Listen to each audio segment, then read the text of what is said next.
2025 Hyundai Tucson review. Surprisingly lovable comfort. Sometimes a boring car can be so good at its job that you end up loving it anyway. I just had to say goodbye to an air fryer. It was one of those air fryer, toaster combos and I had it for years. It was a dependable little workhorse that made countless pieces of toast and frozen waffles for my kids and reheated just as many of my prep lunches.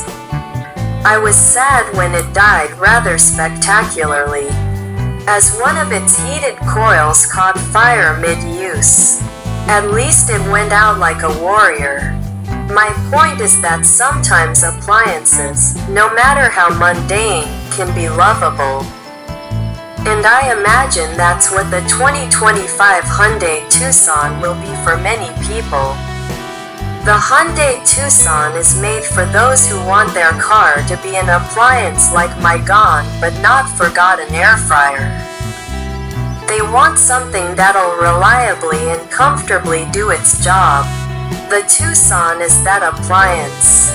It's boring as all hell to drive, but that's sort of the point. It fades into the background, never requiring a second thought, while always doing what it needs to and doing it well. For 2025, the Tucson adopts Hyundai's new interior design language, which makes it look and feel far more upscale than ever before. It also adds the same sort of tech you'll find in more expensive models, like the new Santa Fe. So while the Tucson is still one of Hyundai's cheaper crossovers, it no longer feels like it. More importantly, Hyundai upped its ride quality game to help it stand out in the highly competitive crowd. The basics.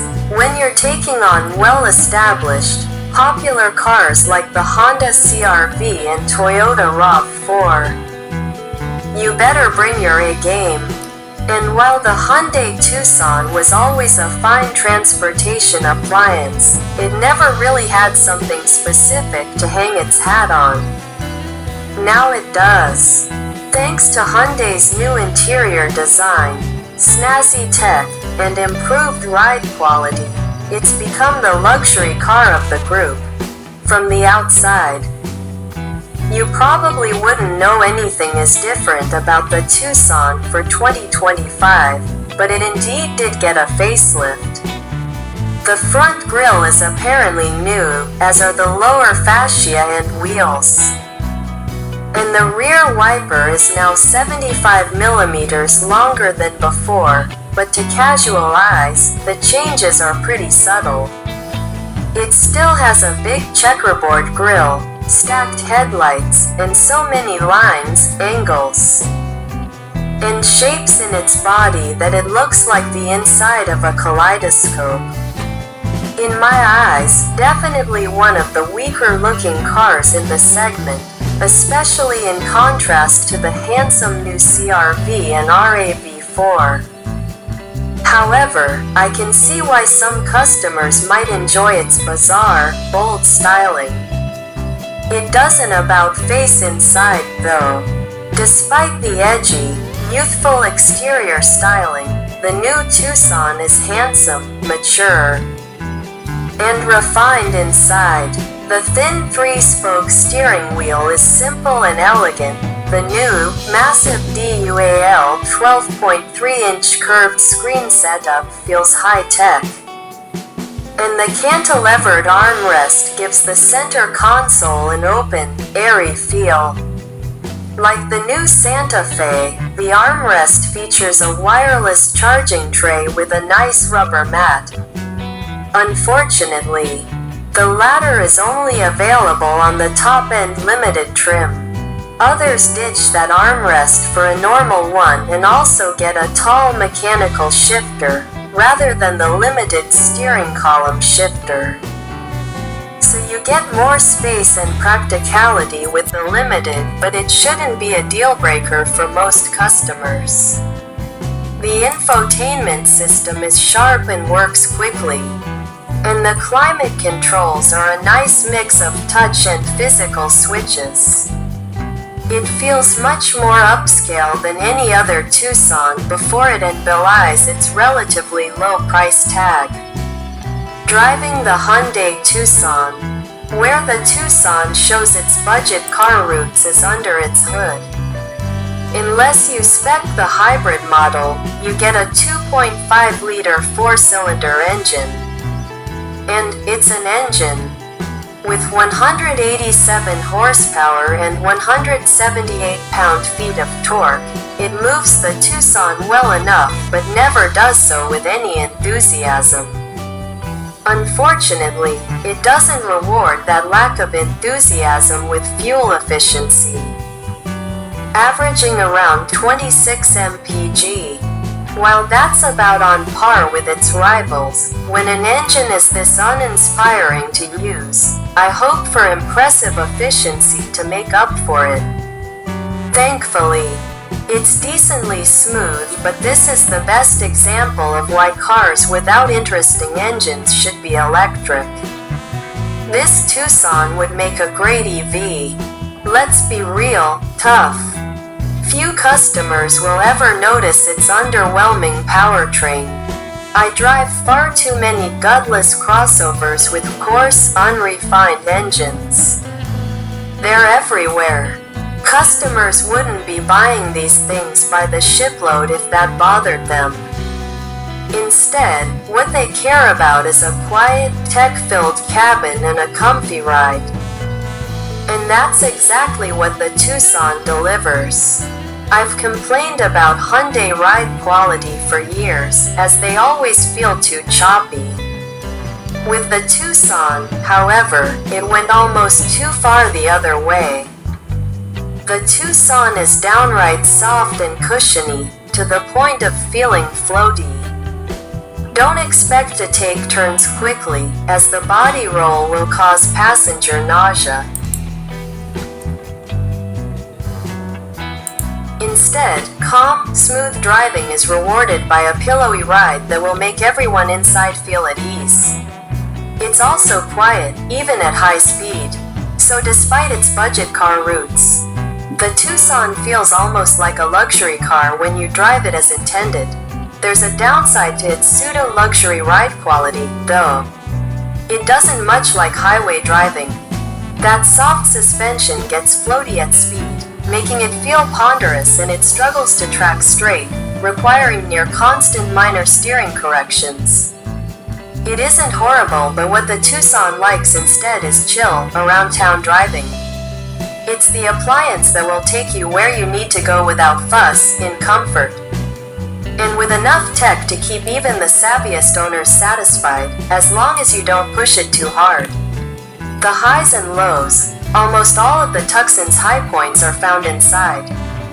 I really dig a lot of Hyundai's new interior design touches.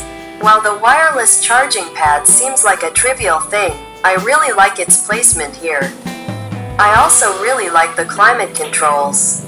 They're simple, have physical knobs, and the touch buttons are sensibly placed. No touchscreen nonsense here. The seats are comfy, too. And the build quality generally feels above average for its price point. The interior isn't perfect though. Rear seat space isn't amazing. And its digital gauges look cartoony and cheap. Style is subjective, though, so maybe you like him. But the biggest issue is the boring engine that doesn't even impress at the pump. Hyundai Tucson features options and competition, as you might expect from a budget crossover that starts at $30,000 on the nose. The base model Tucson isn't as well equipped as the loaded model you see here. However, that doesn't mean its cupboard is bare. The base 2025 Tucson comes with the big 12.3-inch touchscreen as well as wireless Apple CarPlay and Android Auto, 17-inch alloy wheels, blind spot monitors, adaptive cruise control, and LED headlights. So even if you get the cheapest Tucson you can find, you won't be left wanting for much. Having said that, if you do splurge, you'll be treated to many more goodies. The fully loaded Tucson Limited tester came with a panoramic sunroof, leather seats, a hands-free power tailgate, Bose speakers, heated and ventilated front seats, and the aforementioned upgraded center console.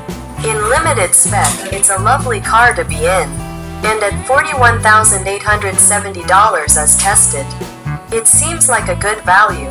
You can get snazzy interiors from its competition for similar money, like the CR-V and RAV4, but there's something more mature and premium looking about the Tucsons. I don't want to say it's better built or has higher quality materials, but its design looks more upmarket and it comes with a few cool features the others don't. For example, Hyundai's signature turn signal camera system shows you a live view of what's in your blind spots in your gauge cluster when either blinker is on, or the chime alerting you when the car in front pulls away from a stop while you're busy handing a kid in the backseat the toy they dropped. Little things like that make the Tucson feel more expensive and high-tech than its competitors. Fuel economy. The Tucson is pretty middle of the road in terms of efficiency. With 25 mpg city, 33 mpg highway, and 26 mpg combined, it's just okay. This isn't a huge problem in context, considering the Honda CR-V gets basically the same numbers and the Toyota RAV4 is only slightly better. But I do wish it was better at the pump, given how boring it is to drive. Since it's such a calm, smooth car, you never end up driving it hard. And yet it doesn't reward that calm driving with impressive fuel economy. If sipping fuel is your main priority, though, Hyundai does offer the Tucson with a hybrid powertrain that pairs an electric motor to a 1.6-liter turbocharged engine, not only giving it a lot more power, 231 horsepower and 258 pound-feet of torque, but also better fuel economy. The Tucson Hybrid returns 35 mpg city, 35 mpg highway, and, you guessed it, 35 mpg combined. Value and verdict. The Tucson is priced competitively, within a few $1,000s of every other car in the segment. But it shines when you take into account what you get for that money. There's a lot of interesting tech inside the Tucson Limited, and it stands out as a quiet, comfortable crossover that feels more like a budget luxury car than a loaded economy car. When you look at it that way, and consider how many options and features you get, $41,870 feels like good value. Small, affordable crossovers are everywhere, so it can be hard to stand out from the crowd. Hyundai does that with the Tucson with edgy styling and a surprisingly high-quality cabin and comfy ride that proves it has the substance to back up its style. The majority of crossover customers want something comfy, quiet, and tech-forward. Few cars in this price point meet those demands like the 2025 Hyundai Tucson. Like my Valhalla-bound air fryer. It isn't interesting or exciting.